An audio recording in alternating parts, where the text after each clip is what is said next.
Zaman semakin maju, teknologi semakin berkembang. Dunia yang kita kenali kini telah berbeda. Bersama kami, kelompok 9A, inilah dia, dunia yang tak lagi sama, IoT dalam Digital Twins.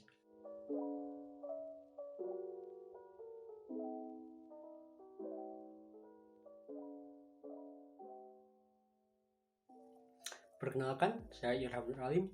Di sini saya tidak sendiri. Ada dua rekan saya yang juga akan berbagi pemahamannya terkait hubungan IoT dan juga Digital Twins.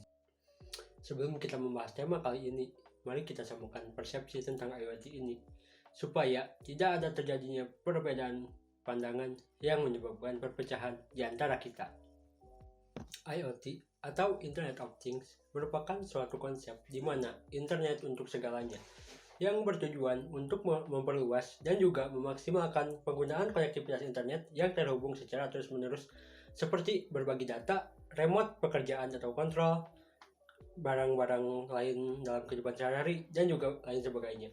Dilansir dari Wired, IoT merupakan suatu teknologi yang mana suatu objek dapat berkirim data lewat koneksi tanpa adanya bantuan dari komputer maupun manusia. Jika kita melihat sejarahnya, istilah IoT pertama kali disebut oleh ahli teknologi asal Inggris, yaitu Kevin Ashton, yang mana dia ini mendeskripsikan teknologi ini sebagai mata dan juga telinga dari sebuah komputer. Menariknya, jauh sebelum istilah IoT dicetuskan oleh Kevin, ahli teknologi lulusan Massachusetts Institute of Technology John Ramke telah menciptakan perangkat pintar IoT pertama di dunia, yaitu pada tahun 1990. Perangkat IoT tersebut adalah alat pemanggang roti yang dikendalikan lewat komputer milik Ramke itu sendiri. Menurut Ashton, pada tahun 2009, definisi awal IoT adalah Internet of Things memiliki potensi untuk mengubah dunia, seperti yang pernah dilakukan oleh internet. Bahkan mungkin lebih baik. Pernyataan tersebut diambil dari artikel yang berbunyi sebagai berikut. Hari ini, komputer dan manusia hampir sepenuhnya tergantung pada internet untuk segala informasi, yang semua terdiri dari sekitar 50 petabyte. 1 petabyte adalah 1024 terabyte data yang tersedia pada internet, dan pertama kali digagas dan juga diciptakan oleh manusia. Dari mulai magnetik, menekan tombol rekam, mengambil gambar digital, atau memintai kode bar. Cara kerja IoT. Data yang didapatkan dari sensor akan dikirimkan ke penyimpanan awan ataupun cloud. Lalu, diproses oleh perangkat lunak yang selanjutnya akan menentukan aksi selanjutnya. Aksi bisa saja menampilkan kondisi, mengirimkan kondisi, mengirimkan peringatan, penutupan akses pada alat, atau sebagainya yang dibantu dengan AI. IoT dapat dikontrol atau dimonitoring oleh manusia maupun penggunanya melalui komputer, laptop, serta perangkat yang lainnya. Pengguna yang memiliki akses dapat mengatur dan juga mengubah aksi maupun peraturan sesuai dengan kebutuhannya, yang nantinya akan dikirim ke penyimpanan awan dan sensor yang berkaitan akan terupdate. Perkenalkan, saya Fadli. Di sini saya akan membahas contoh penerapan IoT dalam kehidupan sehari-hari. Saat ini teknologi IoT tengah berkembang dengan pesat dan juga telah membantu manusia dalam melakukan kegiatan dan juga pekerjaan hariannya, mulai dari bidang pertanian, industri, bahkan kegiatan sehari-hari. Terdapat beberapa contoh pemanfaatan IoT dalam kehidupan sehari-hari. Misalnya, ada mobil Tesla yang menggunakan teknologi ini pada fitur self-driving car-nya. Kemudian ada Fitbit smartwatch dan juga Kuri mobile robot yang menggunakan teknologi IoT sehingga bisa terhubung dengan ponsel kita. Di masa depan atau bahkan saat ini, teknologi IoT mungkin tidak hanya terhubung dengan dunia nyata saja. Teknologi ini dimungkinkan bisa terhubung dengan dunia virtual atau kembarannya. Teknologi ini disebut dengan digital twins. Lalu, apa sih digital twins ini? Digital twins merupakan teknologi yang dapat merepresentasikan objek nyata ke dalam objek virtual, di mana digital twins ini terbagi menjadi dua environment, yaitu physical environment dan juga digital environment, di mana physical environment berarti bentuk dari dunia nyata itu sendiri, dan juga digital environment merupakan representasi dari bentuk fisik tersebut. Halo, perkenalkan saya Rangga Kalam Sidik. Nah, tadi kita sudah tahu nih apa itu IoT dan Digital Twins. Nah, selanjutnya langsung saja kita masuk ke pembahasan utama, yaitu IoT dalam Digital Twins. IoT dalam Digital Twins dan pengaruhnya terhadap kehidupan. Nah, IoT yang ada dalam Digital Twins tersebut dapat digambarkan seperti manusia yang dapat melakukan monitoring pada alat, lalu melacaknya seperti keadaan masa lalu dan anomali, lalu memprediksi masa depan, simulasi, dan menerapkannya yang telah didapat dari Digital Twins kembali ke yang sebenarnya dan mempengaruhi input ke physical environment. Terdapat juga kontrol otonom untuk mengotomatisasi pekerjaan atau tugas-tugas rutin yang biasa dilakukan atau bisa kita sebut AI yang belajar dan meningkat dari waktu ke waktu agar lebih optimal. Nah, nantinya juga akan terdapat interaksi dengan replika digital ke lingkungan fisik layaknya metaverse dan interaksi di ruang virtual.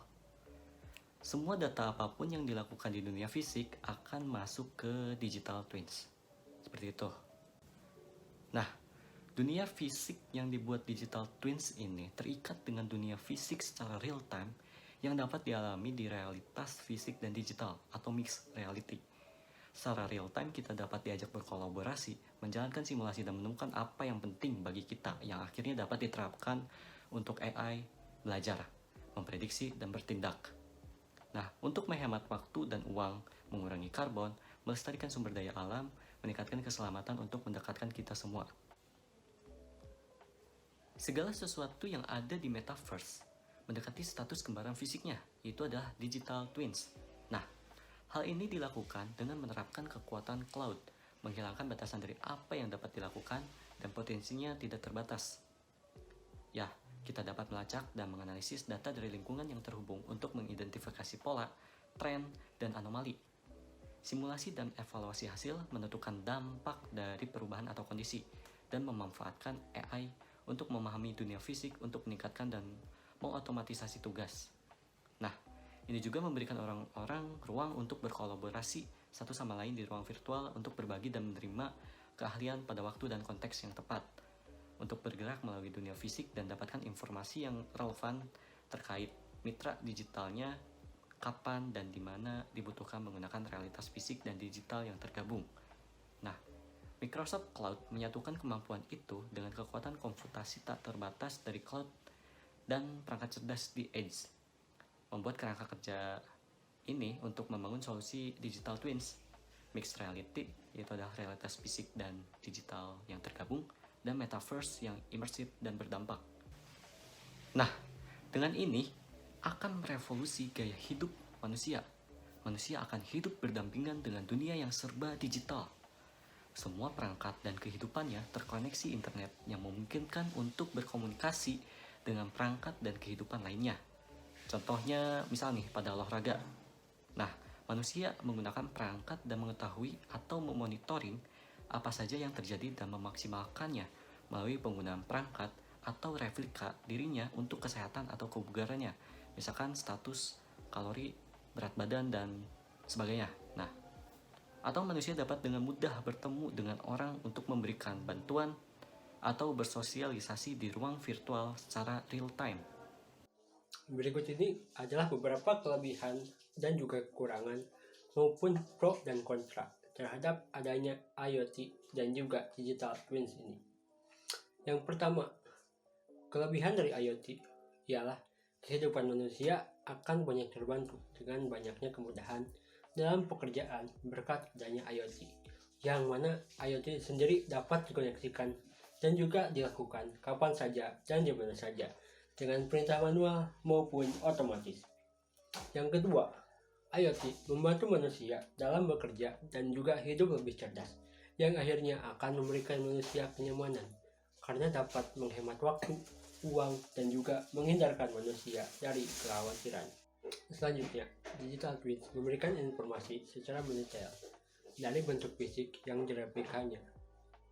Ini berguna untuk misalkan terdapat mesin rusak, maka AI akan mencoba untuk memperbaiki, dan juga manusia dapat memonitoring untuk mengatur aturan dalam kegiatannya. Dengan adanya digital twins ini, dapat membantu untuk mereka yang memiliki kekurangan dalam hal ingatan. Hal ini dapat dilakukan dengan cara melihat kembali rekaman perilaku yang ada di digital twin tersebut. Selain itu juga dapat digunakan untuk menyimpan masa-masa indah dari kenangan seseorang yang telah berlalu. Dan juga si orang tersebut dapat kembali mengingat masa-masa indah tersebut. Tidak cukup sampai di situ, digital twins ini juga dapat digunakan untuk pihak-pihak berwenang dalam melakukan identifikasi terhadap kejahatan yang terjadi. Hal ini dikarenakan ketika seorang pelaku melakukan kejahatan, maka kejahatan tersebut akan ada di dalam rekam perilakunya, sehingga pihak-pihak berwenang dapat langsung melakukan pelacakan terhadap pelaku tersebut, sehingga dapat menekan terjadinya angka kejahatan di dunia fisik. Setelah kita tadi membahas tentang kelebihan dari IoT dan juga digital twins, sekarang saatnya kita membahas kekurangan dari IoT dan juga digital twins. Yang pertama, privasi pengguna yang masih perlu untuk dipertanyakan. Hal ini dikarenakan dengan adanya perekaman perilaku dari pengguna, maka setiap kegiatan yang dilakukan pengguna itu dapat direkam dan juga diketahui. Oleh karena itu, privasi menjadi hal yang masih perlu untuk dipertanyakan. Lalu yang kedua, alur penyimpanan data dan juga kepemilikan data dari pengguna itu masih perlu untuk dipertanyakan. Selanjutnya, ada memungkinkannya terjadinya praktik monopoli yang bahkan jauh lebih buruk dari yang pernah terjadi sebelumnya.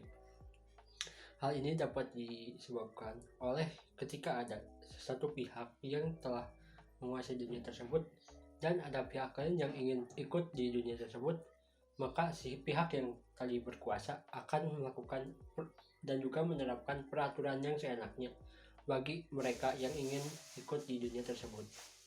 Lalu selanjutnya ialah belum meratanya internet di berbagai belahan dunia. Kekurangan yang selanjutnya yaitu membutuhkan sumber daya yang cukup besar dan pastinya mahal. Selain itu juga penyusunan jaringan yang mungkin akan sangat kompleks, dan yang terakhir ialah memungkinkannya terjadinya peningkatan angka kasus dari rasisme itu sendiri.